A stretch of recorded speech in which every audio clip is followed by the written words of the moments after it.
Bring movement and energy to your next balloon design with integrated LED lights. Follow along and I'll show you how to build this arch and share some of my best tips for adding lights to any balloon design.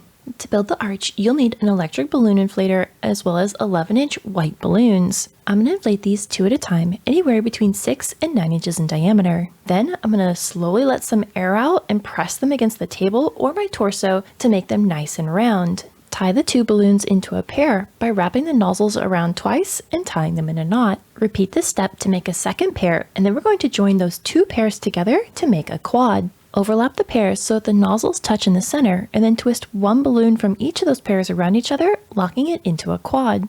I'm going to make a second quad in the same way, but this one will have 1 18-inch balloon and 3 11-inch balloons. Inflate the 18-inch and one of those 11-inch balloons at the same time, then let some air out, round them off, and tie them into a pair.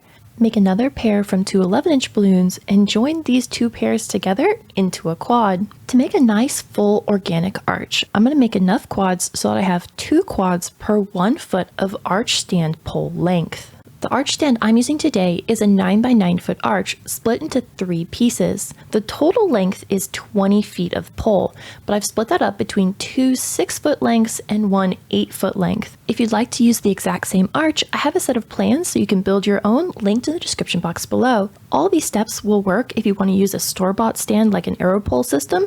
You'll just need to adjust the sections to whatever section your arch stand comes in. If you have enough time at your final location, you could go ahead and pre-assemble the whole length of the pole and put all the balloons on at once, but I find that if I have a short setup time at my final destination, I'll go ahead and add the balloons onto the shorter sections of poles and transport them that way. Starting at one end of the pole, I'm going to slip an all 11-inch quad onto that pole so that the nozzles touch the pole, and then twist the 2 balloons with the pole in between them around each other twice. This will secure the quad onto the pole. Because I'll be assembling the pole sections later, I'm going to make sure this first quad is about 4 to 6 inches in from the end so that there's plenty of room to assemble those sections together. Slip a quad with an 18-inch balloon on next, making sure the nozzles touch the pole, and then take the 2 balloons with the pole in between them and twist them around each other twice.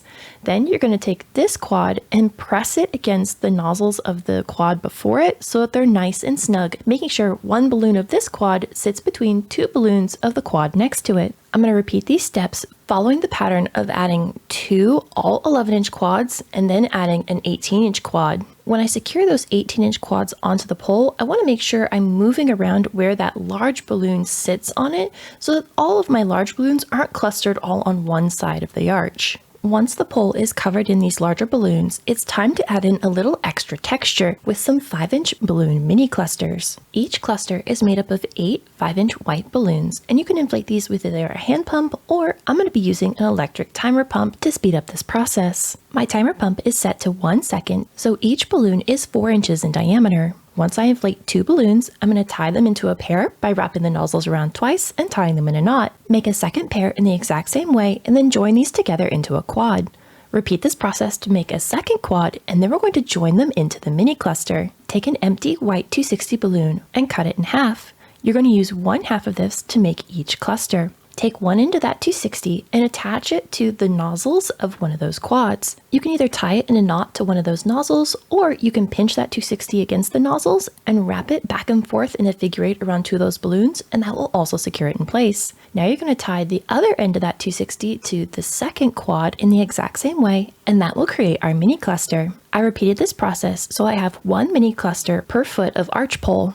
To attach the mini clusters to the arch, stretch the quads apart and wrap that 260 around one of the balloons already attached to the arch. Then make sure you're crossing over your quads so they're nice and secure to the arch, and that 260 is down against the nozzles and hidden from sight. Arrange the quads to either be on opposite sides of the balloon for a more distributed texture, or you can set them right next to each other to focus that attention and texture in one place. I'm going to rotate where I place these mini clusters back and forth so that the entire arch is covered in them and not just the front side. I'm going to repeat this process until all of my arch poles are covered in balloons.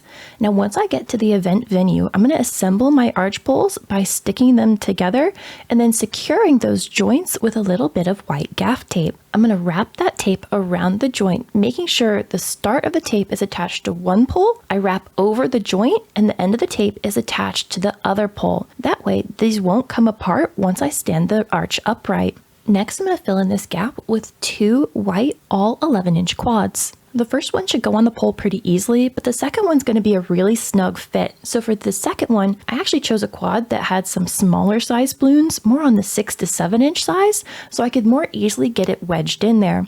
Once I've got all of the quads on, I want to make sure that I'm rotating them around so that the balloons are nestling against each other and I don't have any major gaps. Then I'm going to grab one of my mini clusters and put it on top of this, and you would never know there was a gap here.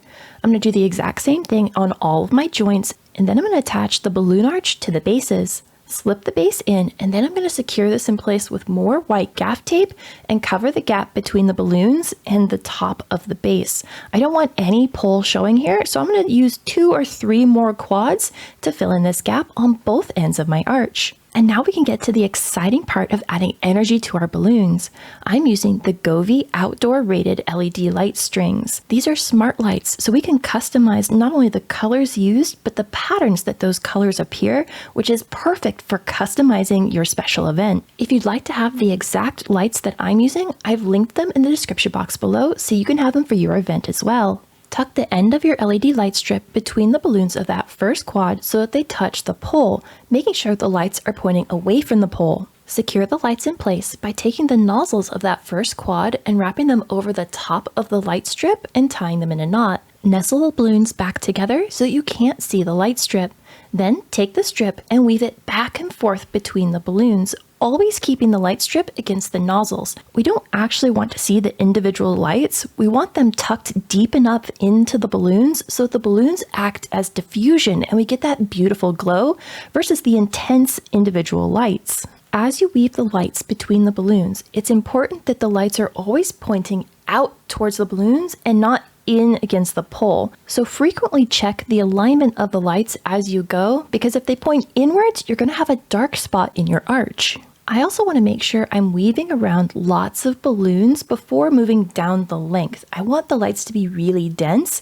Instead of just running one line down the center, this is going to give me lots of extra light. I'm weaving my lights in a zigzag pattern because when I stand up my arch, it's going to be flat against a wall. So it's fine that I don't have lights on this back side. But if you're going to have a design that's out in the middle or be seen from lots of different angles, you need to make sure you're wrapping your lights all the way around so you don't have a dark side. I'm showing you how to do this on an arch today, but you could add LED lights to any balloon design as long as you can run power to that design and there's a place for you to tuck in the LED lights so they won't be seen. Once I've woven the lights across the entire arch, every 4 or 5 feet, I'm going to take the nozzles of the balloons and tie them around the lights to secure them in place. Now I'm going to rotate my arch so that the side that was against the floor and doesn't have lights on it is now pointing towards the back black curtain. To raise the arch by myself, I'm going to grab the arch pole about 7 feet in from one of the bases and slowly lift it up towards that base until it tilts upright and sits flat on the floor. Then I'm going to work my way over to the opposite side, push it towards the other end of the arch and set that foot flat on the floor. Once the arch is upright and both feet are flat on the floor, then I can finesse around the placement of the arch until it's where I want it and both feet are sitting nice and square.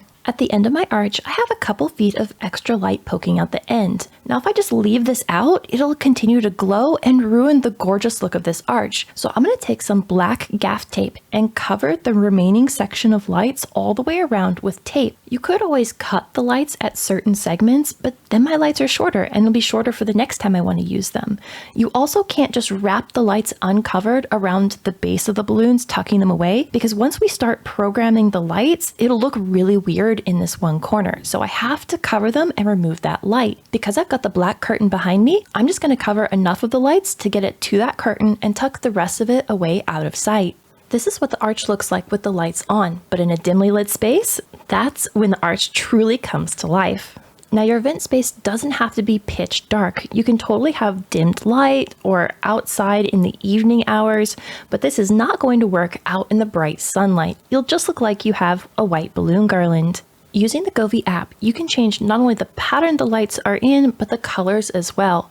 There are tons of presets, so you don't have to customize it if you don't want to, but you do have the option to set it exactly how you'd like. Now, depending on the pattern you use, some of these kind of have a bouncing color pattern towards the center of the arch. And if you want that pattern, you need to attach the lights starting with the center of the reel and placing it in the center of the arch first, and then weaving the lights out towards the end so that center point ends up exactly where you want it. If you enjoyed this project, you should check out this video. And until the next time, remember, stay creative, everybody.